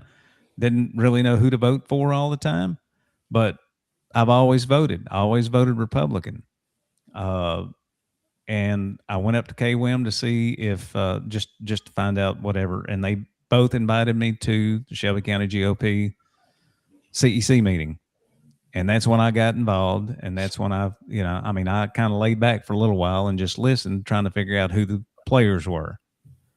And I will attribute Kristen to creating this monster that I've become, because I just don't put up with this shit anymore. Yeah. I can't. That was why I started this podcast, was to give people a voice, people that have more experience than I do in this, like yourself, to broadcast and get more people involved in the way things should be. Justin has definitely put his heart on his sleeve. Oh, And absolutely. has worked extremely hard. You know, also for the veteran community, he took a VFW post that was almost at the brink of closing to one of the highest memberships in the state, one of the highest retentions in the state, and one of the youngest average ages of any VFW in the country. He was relentless with getting veterans involved in our VFW here in Collierville, and now it is an absolutely thriving post. That's what I'm And saying. he actually absolutely does things. He got me involved. I became a life member. It was actually funny when I first moved to the Memphis area. I lived near Southwind High School, and I went to a VFW out there. And I think I met up at the VFW. There's an older man, and there was a lady with us who was a little, maybe in her 30s. And we were going to, I think, a Memorial Day event. And she saw some black people at the event, and she called them the N-word. She didn't know me at the time. Hmm. And I saw the guy drive and he looked really uncomfortable, like, oh, you probably shouldn't be saying that. Then she kind of tried to tap me and say, oh, well, not all of them are this. And it was just like, look, you don't know me. That's not okay. Right. And it completely disgusted me from being a part of the VFW, and I left. And I said, I don't want anything to do with this if this is the kind of people you have. When you come from serving, you don't care what anybody looks like. No, You absolutely just not. care about their uniform and who they're fighting for, and that's all I cared about. And I grew up in Southern California, Long Beach, where we were voted the most culturally diverse city in America. So I have friends of every culture, race, ethnicity, everything you can imagine. So it bothered me, and I was disenfranchised with the VFW at that point. And Justin got me motivated to get out here and get to the VFW in Collierville. Right. And I'm so thankful for him for doing that, because the VFW makes a huge difference in the lives of veterans. And it's because of guys like Justin that really put a lot of work in. He's been a commander multiple times, and that's a huge dedication and a lot of work to do that. But he did it, and I can't thank him enough. And obviously, we could talk all night about Kristen and how much that she's done Oh yeah. for everybody, myself included. She is an absolute hero to all of us. And, the Shelby County GOP would not be anywhere. I would say this: with her, we would have probably won a lot more elections Right. this past cycle, but because certain people took over and have their philosophy. And it's funny that certain people have taken over their campaign managers for other people, which I don't Right. know if that's a conflict of interest or how that works. But I know behind the scenes, there's already phone calls being made about me running, and they're upset that I'm running. They're upset because I'm running, because I'm a threat to them, Right. because I'm going to call them out on spending and their endorsements and the money that they're getting. Right. And I have a following that believes in me because of who I am and what I've done. Right. I'll put it out there. I'm not married. I have a 5-year-old child, a 3-year-old child, and the mother of my child. We live together, and I'm not married. And I had an older woman attack me on social media because of that, calling her my baby mama. And they'll try to attack me for things like that. I But know, if that's the best you got, bring it. because I'm sure you've heard a whole lot worse being in the military. Bring it. If that's the best you got, if that's your best shot at Right. calling me out because I'm not married, even though I'm in a monogamous relationship and live with the mother of my children and live with my children. I have a 20-year-old daughter who on Wednesday is going to go to her junior year and study abroad in Italy. That Wow. I'm paying for everything. And I have 2 special needs children that I live with, that I take to school in the mornings. I pick up in the afternoon. I do all these things. I support a household. And I went through a divorce. So anybody that's been through divorce knows that getting married right off the bat, right afterwards, isn't something that you jump on. Right. But I am content and proud of what I do and how I live my life ethically. You're not going to see me at bars getting drunk. I don't smoke cigarettes. I've never smoked marijuana. I don't do drugs. I don't drink coffee. I rarely drink caffeine. And, just like Kristen just said, we're a threat. We're a threat, just like Justin was a threat when he started bringing in all these new younger guys to the VFW to be leadership. Right. The old guys saw that as a threat because they wanted smoky bars where people could just hang out. And Justin was bringing in new guys with new ideas. It was a threat. And Kristen, myself, people like us, we're a threat to the party that has shifted The from establishment. being true conservatives. There's too many rhinos. I had a woman last time look at my campaign flyer and say, "You're a conservative? Do you support Donald Trump?" And I said, "Ma'am, I'm a conservative." "You're absolutely right. I support Donald Trump." "Oh, I won't be voting for you." I said, "Okay, I'm not gonna change who I like because to earn your vote. Right. I am who I am, and guess what? The guy I'm running against is conservative too. So either way, one of us is getting your vote. So a conservative is getting your vote, and that's one of the things that sucks about nonpartisan races. Right. Is you don't know what the person actually stands for unless you listen. Right. One thing, unfortunately, you'll learn is a lot of voters, they're going to vote for, last election cycle, they were going to vote for president. But there was a lot of things like aldermen and judges and all these other things that were on the ballot that they just said, tick, tick, tick, tick, tick, tick, tick. Right. I don't know who it is. That's I don't really care. That's the way a lot of people do. They don't do the research on people.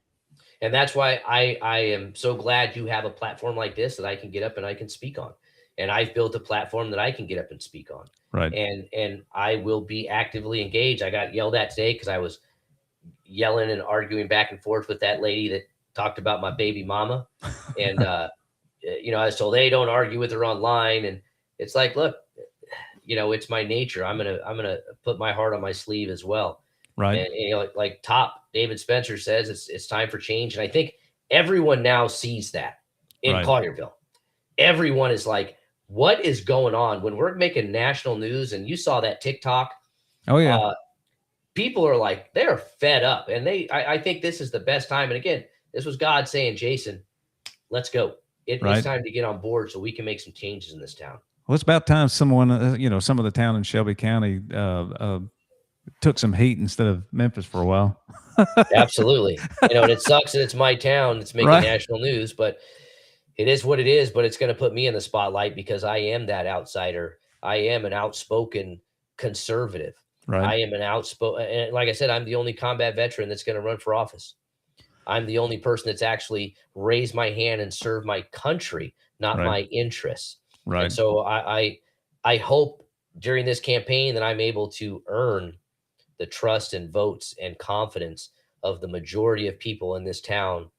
And even the ones that don't believe me and don't vote for me, I will still 100% work for you. Right. I'm not here to just work for my people. I'm here to make everybody a priority in this town. Right. And set forth and go through our bylaws and go through all those things so that we can make sure that our town administrators are following policy and not getting us sued and not getting a 50-year tenured fire chief to resign because he's unhappy with his treatment and disrespect. That will not happen with me. I'll tell you that right now. Well, I think that the one of the things further down on your deal is responsible growth without losing Collierville's character. I think that, I mean, and me and my wife have been out to Collierville numerous times or whatever. We went out there for the Charlie Kirk Memorial thing. I've been out there numerous times or whatever. It's that small town feel, and then you've got everything outside. Your big box stores, your strip centers and things like that or whatever. So how do you keep that small town feel even with the big box stores? Our town hall is arguably one of the best in the country. And it's somewhere that anytime someone visits, I take them. Matter of fact, I had a cousin from California come one time, and I was at work, and he went down and sat in town hall, town square, and he sent me a text, and it said, "My heart hurts because this is so beautiful. This is what America and life should be like." And I agree. Now, we want to keep that, Mike Robin, a brother that served with me in Iraq. Good to see you. We want to keep that feel in our town square. It's absolutely amazing. It is. It's beautiful. It's absolutely amazing. We have some beautiful homes in Collierville. We have some amazing properties in Collierville. But we want responsible growth, not building apartments. No. Not, we need to spend, instead of spending money on suing Chick-fil-A, we should have been spending money on engineers looking at Poplar Avenue and Houston Levee, Poplar Avenue and Byhalia, to fix those roads. If you've ever tried to make a left-hand turn from Poplar or from Houston Levee at 4 o'clock, 5 o'clock in the afternoon, you're going to go through 4 lights before you get through. Right. It's only going to get worse. It's not going to get better. We have got to figure out a way to fix these things in our town because it's going to grow and it's going to get bigger. And we've got to get those things addressed now. Yeah, they need to look at that. They need to look at Germantown Parkway and Wolf River Bend intersection because they overhauled that one, and that is nice now. Now, it took some time to get it done. Oh, it did. It did. And I remember thinking, man, I've never seen a person out here working. But now that it's done, it's a phenomenal, phenomenal intersection. Absolutely. It used to be, I had a buddy that lives, my buddy that does the woodworking. He lives in like Graham and Sam Cooper area. Mm-hmm. And if he was coming over for dinner, it would take him an hour to get here because you get to that intersection and it'd be 4 or 5 lights before you got through and across Germantown from Wolf River. And now you get through right away. Right. So it was a great design. But that's investing some money in some engineers to come out and look. There are Right. smart people out there, engineers, that you can get some consulting firms to send out, and they can say, hey, here's a design. Here's what it would take. Here's what it would cost. Here's how long it's going to take. And you go from there and decide if it's something you want to do. Right. Right. What about, I mean, we've covered pretty much public safety and supporting Yeah. first responders. Justin's in the chat going, show the TikTok. Let's go. Bring it up. See if it'll work. All right. Let me know if the I think it should have sound, but let's see. Y'all know y'all love a good story. Good to go. Drama, messy Yep. Facebook shenanigans like I do. So go on up there to the Facebook and type in the search bar Collierville Fire Chief shenanigans, because y'all look, the town of Collierville is in an uproar. And baby, I'm sat for all 2,764 comments reading every single one of them. Don't interrupt me. I only stop to come tell y'all to go watch, and then we can talk about it together. Because baby, the town of Collierville, they like their fire chief. I think his name's like Spellberg or Selberg or something like that. Anyway, don't quote me on that. But anyway, there's a mayor named Maureen, I think is her name, and then the town administrator, Molly, and they done bullied the fire chief out of his position. And Molly, apparently, she goes from town to town starting all kinds of dramas. What they say, y'all, it's not my gossip, but it's gossip, okay? Because she's been going around wreaking havoc on multiple towns, and nobody wants Molly there, so Molly, shut up. And then Molly is all running around with Maureen. And anyway, they claim the fire chief did all this inappropriate stuff, but then don't provide no proof of the inappropriate stuff. And apparently there was a meeting where all of it was going to come out, and then the meeting got canceled. I don't know, y'all. All I know is the comments are good, and Collierville hates Molly. The end. Also, the rumor is that Molly got upset because the fire chief said the F word. Molly, you're telling me that you work in a city and you bounced around from multiple, which is kind of political, and the F word offends you, girl? I think you're a mean girl. I think you and Maureen are mean girls, and y'all are bullying the poor old little fire chief guy up there in Collierville. That's what I think. So anyway, Collierville, y'all let me know what's going on, because from what I hear, Molly and Maureen got a witch hunt going after the fire chief for no good damn reason other than just because they want to. And he might have said the F word. Well, I know, Molly and Maureen, don't come over here to this page, because sometimes it slips out my mouth too. I can tell you right now that one of my first acts would probably be making her our public information officer. I wonder for where the town. Do we know where she's from?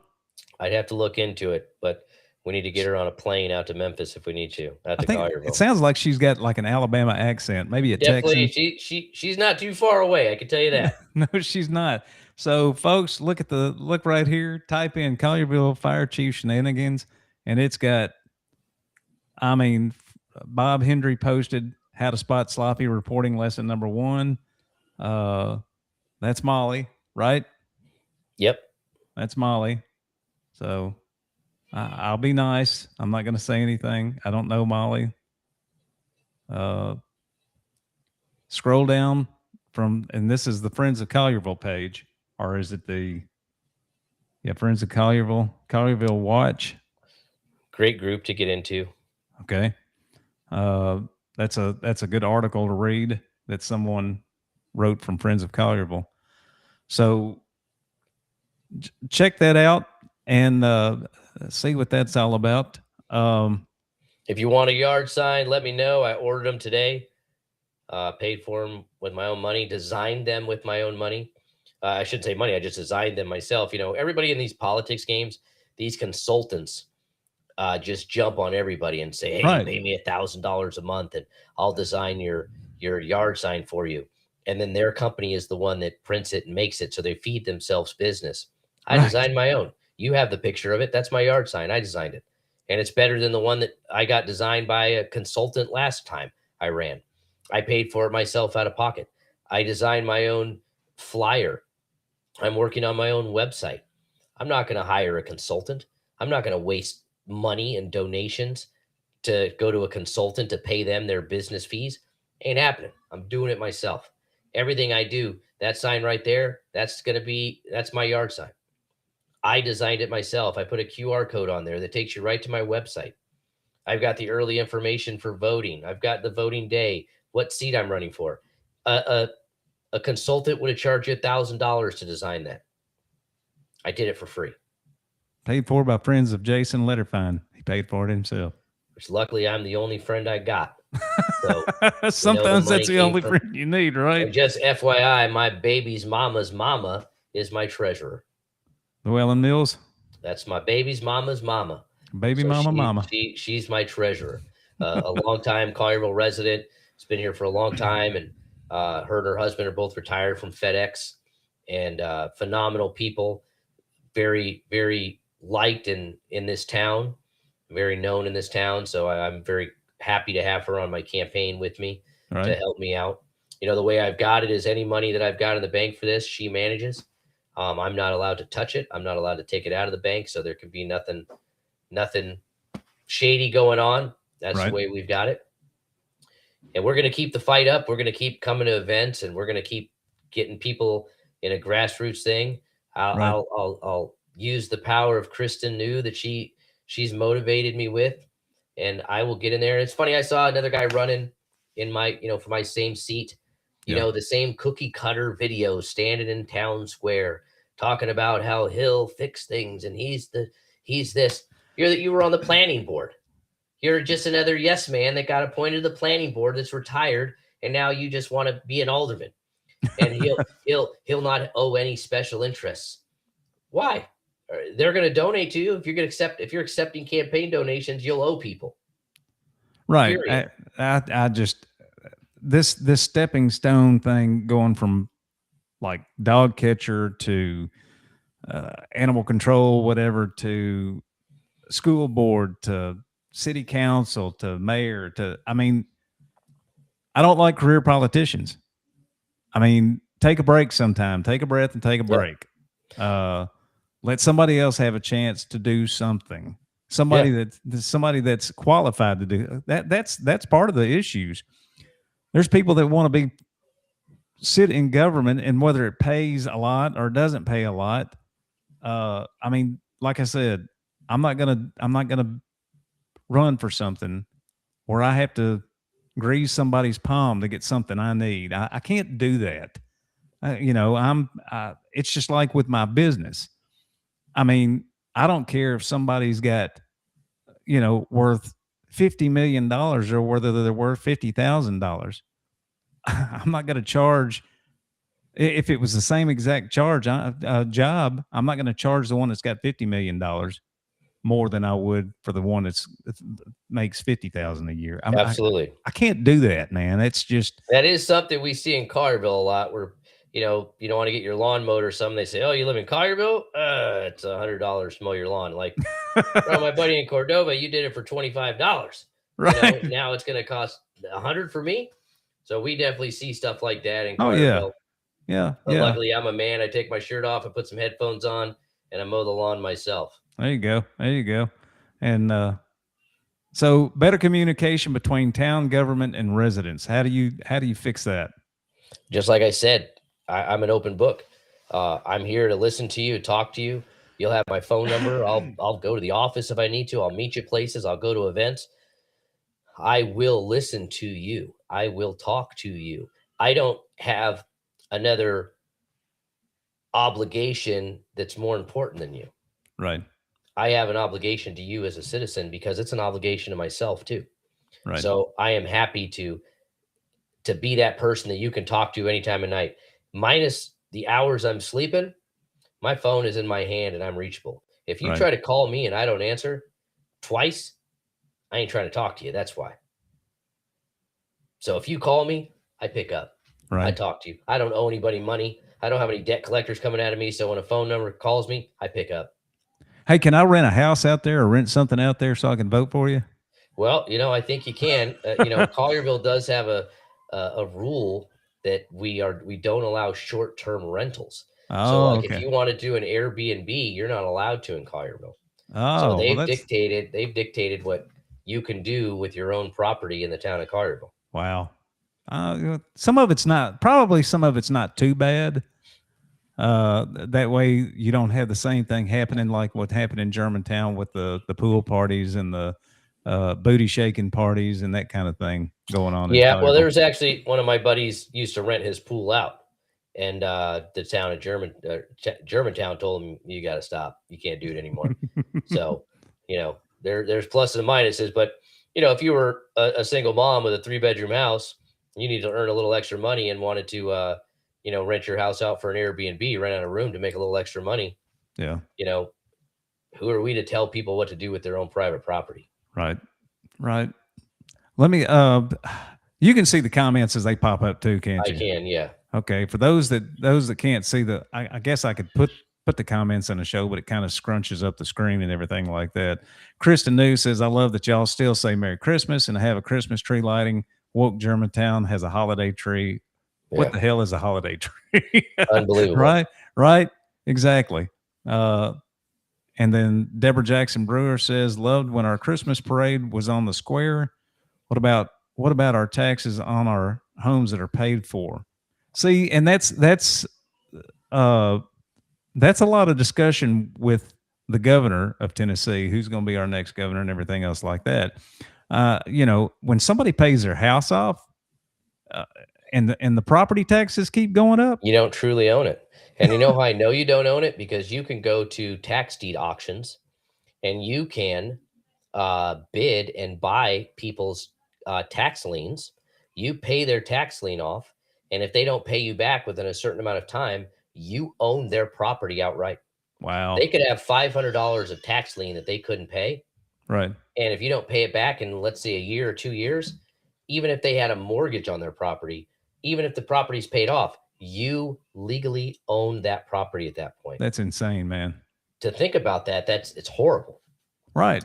And I know Florida has been working on getting rid of income tax, a property tax on properties. And, at the end of the day, the more money the government has, the more they're going to waste and spend. Look at all the fraud that's been exposed by Nick Shirley with all these organizations and all the money during COVID that was wasted. Oh, yeah. We could probably get away with not having property taxes. The state has no state income tax, right? And we still manage it, right? Right.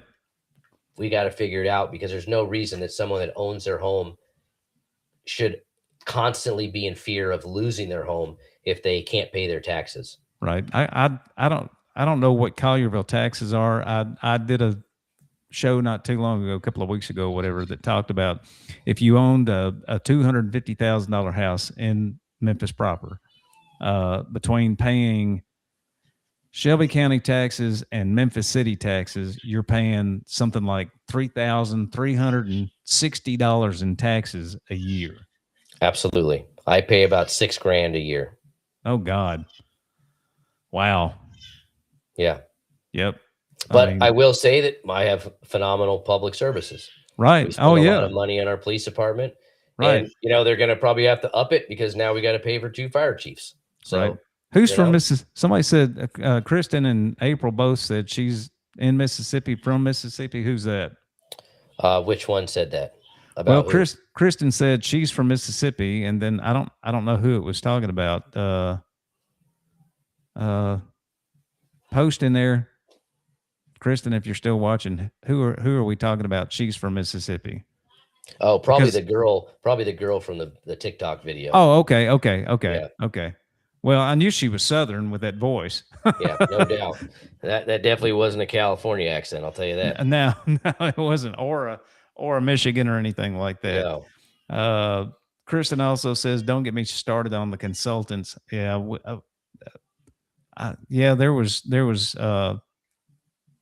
one that whenever I first started going to the meetings and things like that with Shelby County GOP, there was I'm not going to mention her name, but she had control of all these people's Facebook pages, and you didn't know if it was them that were actually posting this crap, or whether it was her that was in control of it. I think Bernice, I think was her name. And yeah, but anyway, I make my own statements. They come from me. Right. So you're going to get me, you're not getting anybody else but me. And, Like I said, I really deeply appreciate, someone like you that's building your platform. I've got a podcast myself that I do that I did have Brad Less on. I do them Yeah. live as well. I think the live interaction is great so that people can comment and get questions asked Right. and answered. I've had a lot of pretty cool guys, mostly from the MMA world, on my show. I've had an Olympian on there. I've had world champions on there. Wow. I've had all kinds of people on my show that's been really interesting and really fun to do. That's why I've got this podcast studio kind of set up so I can do that.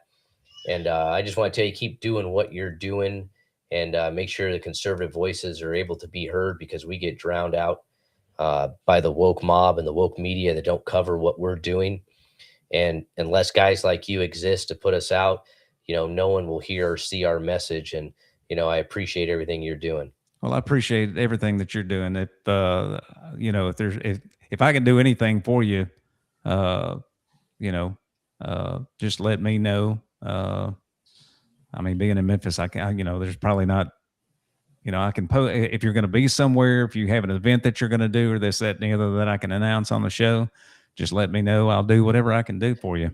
And I appreciate it, because this is going to be grassroots. This is going to be friends and family and supporters knocking on doors and putting out signs and telling people why I'm the best person for the job. And we're going to do this, and we're going to show people that you can win an election in this town. You don't have to spend $30,000 if you have people that believe in you. Right. It would be easy. If I spent $100,000, I could win the election. I could buy the election. Right. Because I could have unlimited ads, mailers, all this stuff that gets spent. I don't want to win that way. Right. Well, I mean, look, win because people believe in me. Right. I mean, look at Monty Fritz. I don't know if he spent over $100,000. Yep. And he got almost 24% of the vote. That speaks volumes about what's going on. And Deborah, you're going to get one. I should have them this week. Don't worry. I'll have the website up where people can sign up as well, and I will hand deliver every one of them. I'll put it in your yard. I'll do whatever you need. Tell people what your website is. So it's voteforjasoncv.com. I'm having a little trouble with it, so I am working on it right now. If you look on that campaign sign, there's actually a QR code that takes you directly to it. Okay. And has the website there for you. But hit me up on Facebook, send me a message. Like I said, I'm an easy man to get a hold of. Like she said, share my post, put a sign in your yard, tell a friend, do whatever you can, because we're going to do this organically. We're going to do this without spending tens of thousands of your dollars to make this happen. Political campaign donations are not tax deductible. You can't write them off. And I can tell you that I want to get that account that I have completely emptied, so that when I have to file campaign financial disclosures, I could just put no expenses and be done with it, because I haven't spent all this money like these other people have. So. Right. And he said that he's not taking any kind of campaign donations. I will not take any donations. I've been told, hey, you should still take them from individuals. No, I'm not. Now, the best donation you can give me is time. Right. The best donation you can give me is say, hey, Jason, I'm going to hit a neighborhood. I'm going to knock on doors for you. I'm going to deliver signs for you. I'm going to share your posts. I'm going to talk to my neighbors. That's the absolute greatest donation that you can give me, other than money. I don't need money. I'm not made of money, but I don't need money. Right. I need support. I need people that can resonate my message. Most people, when you're going for a job, you get 100 applications. People will look to other employees and say, do you know anybody in this list? Does anybody work any good? And you say, yeah, my buddy, John, he applied for it. He's really good. All right, let's bring him in for an interview. That's how you get word of mouth. And I need your word of mouth to spread about what I do and what I'm going to do for you as a member of the Board of Mayor and Alderman. And I will continue to fight and serve and do whatever I can for you. And I wish you guys the best, and stay tuned and keep watching off the cuff, because it's very informative, and I appreciate everything you do, Dean. Thank you so much, Jason. That's Jason's that's his Facebook page, Jason Lederfine, for candidate for Collierville Alderman seat 1. Make sure you follow that. He's, like he said, he's working on his website, get it up and going or whatever. So keep up with him. If you're a Collierville resident, this is who you need. I mean, I'm not telling you who to vote for, and I don't endorse anything, but I am. anyone, but he will. And I've met you a few times, and I know the caliber man you are. So I wish you all the best. And I greatly appreciate you coming on, taking time out to come on the show. No, And, absolutely. I've got a couple of screaming kids downstairs, need to go to bed. oh And yeah. I think all I've had to eat today was a bowl of cereal this morning. I've been running around. So God bless you, and God bless Collierville, and God bless Tennessee. And we're gonna take this to the end, and we're gonna win it, and we're gonna be where God wants us to be. And that's me being the voice for the town of Collierville. And thank you, everybody. Reach out to me if you need me. Thank you, everybody that liked and commented and shared and watched. Yeah, that stuff means more to me than you'll ever know. And Dean, appreciate your voice and you doing what you do, and God bless you as well, sir. Thank you, sir. God bless you and your family. Take care. All right, folks, that does it for tonight's show. Jason's got a lot on his plate, and he still keeps going. So if you live in Collierville, check out his Facebook page. It's Jason Lederfine, candidate for Collierville Alderman seat 1. If you're tired of the same old politics, the just the constant BS. I'll be nice about it tonight. Just the constant BS that you get day-to-day politics. I deal with it every day in Shelby County and Memphis. It's something that was one of the reasons that I started this podcast, was because there's no lack of content. Hell, I could probably do a show every day. I need some extra money to come in, and I'm working on sponsorships. But there is something every day, and I can promise you, not all of it's getting reported by the local news. It's not. But for something like this with the fire chief out in Collierville to get blown up, and it's just people are in it for themselves, and it's obvious that Jason is not. He wants to be a voice for the town of Collierville. So check him out. If what he says resonates with your beliefs and your thoughts, then vote for him. But do your research, no matter who you vote for. Don't just go down the list and check. I don't know anything about this one, but just don't do that. Start looking at who you're voting for. I appreciate everybody coming on tonight. And if Justin's still watching, it was funny. He's like, show the video already. So I showed the video. Folks, y'all have a good evening. If you're without electricity, you're not watching this show. That's how I think. But thank y'all for coming on and watching this and checking out Jason. And I'll be on next week. I don't have a plan yet, but I'll have something for next week. Y'all take care.